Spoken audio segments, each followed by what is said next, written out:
Hey everybody, and welcome to Twin Talk, a video discussion show where twin brothers Chris and Kevin drink and draw while talking about comic books, movies, and all things pop culture. We are your hosts, Chris Hart, Kevin Hart, and today we're going to be talking about A Quiet Place.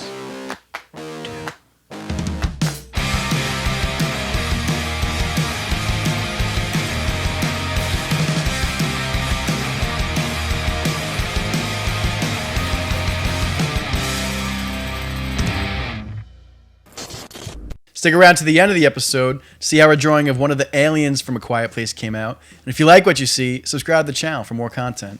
So we're back. Theaters are back. We finally get to go see this movie. This movie was supposed to come out like a year and a half ago almost. A long time ago. And far away. It was like right around when COVID started. It was about to come out and they delayed it. I'm so thankful that they delayed it though, because this is definitely a theater experience. We got to see this in IMAX. It's definitely worth every second of the suspense and that loud, cinematic experience. All those like shock, those scares. It goes a long way in a theater. Even the poster said like this was the experience that theaters were made for. Yeah. I know a lot of things would release in theaters and on streaming, but this is a movie that you definitely want to see with people, hearing that reaction, being on the edge of your seat in the audience, and just like you said, like those slow scares, that suspense. That's like the best part of this sci-fi horror franchise that I hope we're getting a third movie. I'm pretty sure it's confirmed.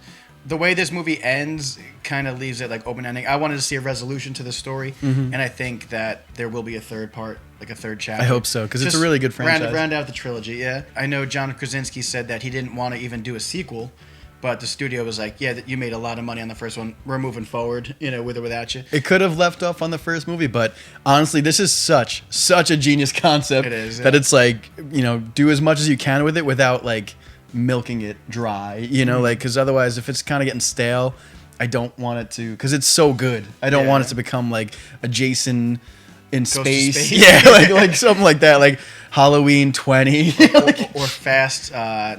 Yeah, it's coming out in theaters. Fast 9. Honestly, I can't say enough about the world building in this movie, because the first one is good. You like the first one more, right? I prefer the first one. I prefer the second one because of the world building, yeah. And the first one, it's good. It goes, it's a genius concept, but it's kind of like, you kind of like know what's going to happen, honestly. This one, I was like, okay, what's going to happen now? Where does this family go after the loss of the father? Is there going to be a resolution to this? Is it global? Is it just wherever they seem to be? Which I believe they were in like Connecticut or Boston, Long Island. Yeah. I know the map showed at one point the island they were trying to go to was in the Long Island Sound. So. Oh, that's cool. Represent. So they're definitely on the northeast sector there. Yeah. Especially since John Krasinski's from, I believe, Boston, and like even when he's doing like his baseball game in the opening sequence, he's just like, yeah, check the Sox game. He's like talking to them. I loved the opening to this movie. Like you said, like let's just gush over the first sequence. The expansion of this world, like we get to explore a little bit more with this franchise, and that was like so good that like I guess prequel, right? Flashbacks. Prequel opening of John Krasinski, who he was in the movie longer than I thought he would be in for. And that was such a good opening sequence of them at the baseball game, like just seeing the aliens come down and like knowing what's about to happen. It was crazy to see. The fact that it's just like a normal ass day and like it kind of makes you feel for it. You're like, yeah, it sucks. Like, yeah, it was just a normal day. He was like great community, all at the baseball game. They're like the green lights on is like clearly like there's like 40 people in the town at max. Yeah. No one's going through the town. And I just love that he's like late to the game. He's picking up the orange slices for the team, a gallon of water, and I love that he even pans over that space rocket that the kid wanted, the toy of the rocket that the kid wanted in the first one. I was like, oh, which led to his death. Yeah, but it was just like, it was kind of like eerie, because it was like, yeah, this was just a normal day of like a community going something tragic is about to happen. A little league baseball game, and then when you see that like comet or asteroid coming down, you're just like, you know something bad's about to happen, because we saw the first one, and I believe he calls them Death Angels. I'm pretty sure that's what he calls the name of the his aliens. Monsters. Yeah. Cillian Murphy, we see him in the background. He's got his boy playing baseball and stuff. I was expecting to see that old man from the first movie, like the older, ancient, anorexic Anthony Hopkins, and the one that was like the guy who was like. I was expecting to see him like in the town or something, but just a little Easter egg would have been cool. My biggest question, if I ever got to meet John Krasinski about like this universe, A Quiet Place universe, I would just say like, what happens if you fart? When you have explosive diarrhea.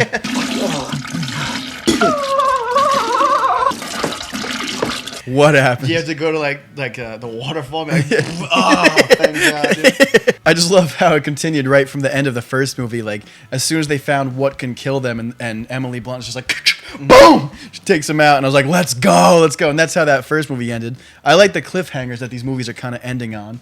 Although at the end of this movie, I really wanted to see more, but hopefully we'll get that third movie. Yeah, that's what I want to say. Like the end of this movie kind of ends exactly the same way the first one ends. Mm-hmm. It's like, okay, they found the cure, I guess. Not the cure, but like the weapon. The weapon against these monsters that can finally defeat them. Because these things are tearing ass. Yeah, they go like 50 terrifying. miles an hour. They have like supersonic hearing. They're shredding that one guy in the pole when he's in the water. And that guy's just on the pole with like the bells around him. He deserved it. He deserved it. But they're slicing him up for like a good 3 minutes there. These things are terrifying. And this movie, I want to see a little bit more of a resolution. Mm-hmm. How does do they use this frequency now to like globally broadcast it and kill each one of them? Mm-hmm. We know that they can't swim. Is it going to be like humans like coexist in the future, like where we just like move to islands and stuff? How do we do that? Like, I'd like to see a third one, just for those questions alone, because the world building of this, there's a lot of questions I have, and I'm pretty curious to see how these the resolution of this like family or the world in this universe ends. It was nice to see I think they're called the Abbott family, right? I don't really know their names from the first movie, but deaf actress, the young girl, she's great. Millicent Simmons, I think her name is. Can't stand her. Can't stand the children because they constantly make poor decisions. Dumbass moves. Poor decisions, even from the beginning when they first went out. Like, granted, it's not his fault, but when because we saw it in the trailer when they're like, run, and like we see them in that little like warehouse. But when that bear trap wrapped around my dude's foot, I was like, God damn! I was like, yeah, no wonder why he's screaming his head. I was like, oh, that was horrible, dude. When he stepped on that thing, oh my God, it was brutal. My balls literally. So when he steps on the bear trap, I was like, all right, dude, I get it. You're screaming your ass off. Who wouldn't? But then like later on in the movie, like he's just like screaming for a lot of different things, and the noise he makes is the same as the aliens. It's like, it was so annoying. I was just like, all right, dude, like come on, like, you deserve to die at this point. And then when he shuts himself into that like safe, so dumb. I was like, oh my God, this is a kid half retarded or something. For real. And then like at that point, because they had the baby, which is like everything was so high stakes, right? Mom's gotta go get 2 more oxygen tanks and everything. At first I was like, wait, did he just lock himself in there, or was that like blanket there just to like so it wouldn't be sound? I was like, he just locked himself in this freaking thing. And I was like, and then he's like stealing the oxygen from the baby. I was like, you selfish prick. That was the best part of the movie to me, was like how the stakes were all melding into one, because Cillian Murphy's character was going out with the young girl. The mom went out to go get the tanks. The boys left with the baby. They like meet this crazy, beach people. I don't know. Cannibals. I'm pretty sure they were cannibals or rapists. I don't know what. No good. They were no good news. They deserved to die. And that's the thing too, is like I liked seeing these familiar faces with this family, but the new faces of Cillian Murphy's character, I thought he was great. Although I thought, like based on the trailers, that it was going to be kind of like 10 Cloverfield Lane with John Goodman's character. Mm-hmm. How that like movie poster said like monsters come in many forms. Mm-hmm. And watching that movie, you weren't sure if it was like actual aliens and monsters, or like, okay, this guy's a crazy guy and this is the theme we're going with. So I thought it was going to kind of have a twist like that, like he killed his wife or something like that, or like he's killing people. I don't know. I just expected something different. I get where you're going too, because like when they were in that like his like warehouse home, he had said that both his boys died on the day of the attack. Mm-hmm. And then he said his wife died 11 weeks ago. She got sick and screamed, and monsters came and ate her, or killed her, whatever. Marcus, John Krasinski's son, makes a stupid decision by just like climbing up and just like walking around I didn't even know what his purpose was at that point. But he stumbles upon like this like corpse. Yeah. And like I was like, I wonder if that's like Cillian Murphy's wife. Like, did he kill her, or like, is he like kind of like off because he's been alone for so long? So like I feel like that was a missed opportunity. But at the same time though, I really like his character, especially since we have the lack of a male lead in this, because obviously the father died in the first one. Mm-hmm. So I'm glad that he kind of took that role and like helped out the family. Yeah. Especially since they set up in that opening scene that he was friends with them at the baseball game. Yeah, that was the thing, is like he kind of can't be this like crazy twist, because he knows the family. Mm-hmm. He had his own family, and like really the enemy is the monsters. So I was like, but like, because his whole thing was like, oh, like you don't know what's left. There's nothing left saving. There's like, but he was kind of like a hopeless character. And he like gave up because he was like, I know what humans have turned into. They're not worth it. Yeah, but like his arc was like, oh, he kind of like found redemption and like hope in the end. And I liked it. I really liked his character. I would love to see more of him going forward. I really liked how the first movie was the father and the mother like protecting the kids, but now the kids were like, it was reversed the roles. Like, I wanted to see a little bit more from Emily Blunt because like. It was very heavily focused on John Krasinski taking care of the family. But I mean, not really though, because even in the first movie, she holds her own. She gives birth. Yeah, like birth in a tub. Like that's not really an She's like cooking lettuce in like the floorboards. Yeah. So like she definitely held her own, but like I would have loved to see her do more because she's such a great actress and everything, and hopefully they get the Fantastic Four roles that everyone's dying for. Which apparently they're not, and that pisses me off. We'll see. That's a discussion for another video. But then we also get some star power too on this island. With what's his name, Diamond Hansu or whatever. Of course they kill him. I was like, come on. And he went out like because he was such a cool character. I wanted to see more of him. I felt so bad for him when he was like, I gotta get back to my family. Yeah, I was like, like I wanted more of him, and I was just like. By the way, that chase scene of like when they're in that car, to that like radio station, incredible. Even like watching like clips today on YouTube, I saw the movie already, and it still scared me when that thing pops out of the freaking like.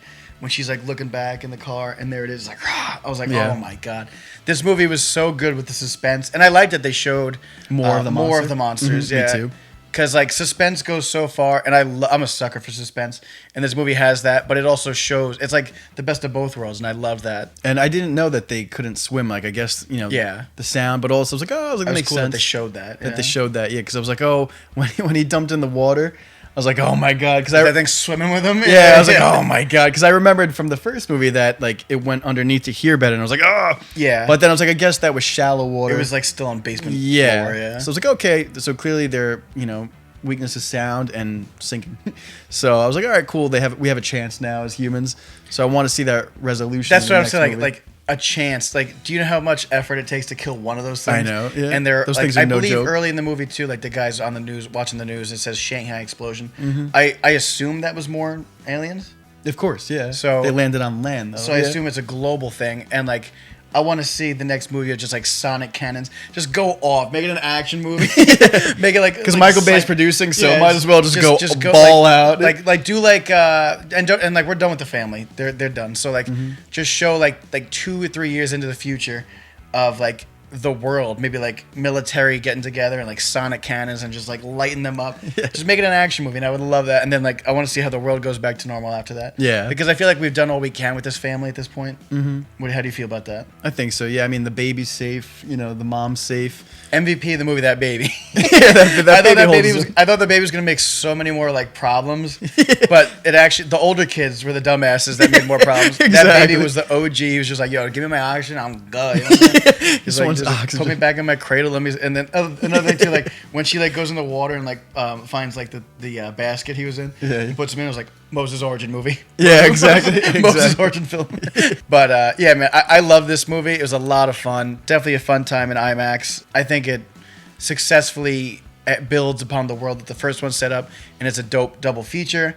Or if they plan on making a third one, I think it was confirmed. Universe. I have no idea, but if you gave us like 10 more minutes of this movie, I would have been fine with just 2 movies. Sometimes things don't need to be trilogies and franchise and all that. Even a sequel at this point, like it didn't really need to happen, but I'm glad it happened. Yeah, me too. But if you're gonna do one more, I'm gonna go. But like, as long as he's writing, because he's obviously a talent. Yeah, Krasinski, like, hidden gem. He's got this, and this is his creation. Dude from The Office. 10 more minutes of like a fast forward into the future. I'd have been like, all right, cool. Wrap it up. Incredible franchise. Put a bow on it. Yeah, but you got more, give it to me. But it also made like a pandemic box office record. So the studio's just going to be like, more, yeah. So that they're like they're just greedy MFs, and they're going to want to get more money, more movies. They'll bleed this thing dry. Like I said, look at Fast 9, dude. They're literally like going into space. like, what more could you do with that? So, but I feel like this movie, this franchise, is pretty grounded. So obviously it can't get like ludicrous, but I feel like there's a lot of different, like you said, like perspectives. Show it from maybe the military. We've seen this family. Show it from another family. So like I don't know. Like I just feel like there's a few ways to like continue the franchise without like bleeding it dry. Yeah. Final grade for this movie. What would you give it out of 10? Out of 10, I would give the first one an 8.5, and I would give this one a 9. Really? I'm the opposite. I'd give the first movie a 9. And I'd give this one like an 8.5. Either way, it's passing grade. Yeah, great movie. Take my money. Better than most things coming out these days. I just think that like to me, it's kind of like Ridley Scott's Alien and then James Cameron's Aliens. It's kind of like that. It's like first one was great, but I love the second one. I feel like this one just built on the world more. Showed me, like you said, like we start with that family in such a small scope, and then we take back a little bit to see more of like a big view perspective of this, and I appreciated that because during the first movie I had so many questions. I was like, where the hell did these things come from? Like, you know, like it said armor and stuff. Like all we know from the first one is like what we see in those newspaper clippings, armor and his like weakness. And like that's cool, but like it sets sometimes you up don't need to wanting explain. more. It sets you up wanting more though. So it's like when this movie started with that opening sequence of like the day one, the chaos. Yeah, that was so sick. I was like, I love this movie. So I think it's better than the first one. I pretty much like everything besides that it didn't have a full resolution to me. Like you said, 10 more minutes would have made this movie like, and like you said, like wrap the franchise in a bow, set it off on a boat to land on an island somewhere so the monster can attack, and we're good. But I feel like they left it open purposefully to make more movies, and I'm cool with that too. So, what did you guys think about A Quiet Place Part 2? Let us know in the comments below. Finish it. Anyways, that about wraps up today's episode of Twin Talk. If you like this video, give it a thumbs up. Comment below to join the discussion. And don't forget to subscribe to the channel for more content. We'll see you next time. Peace!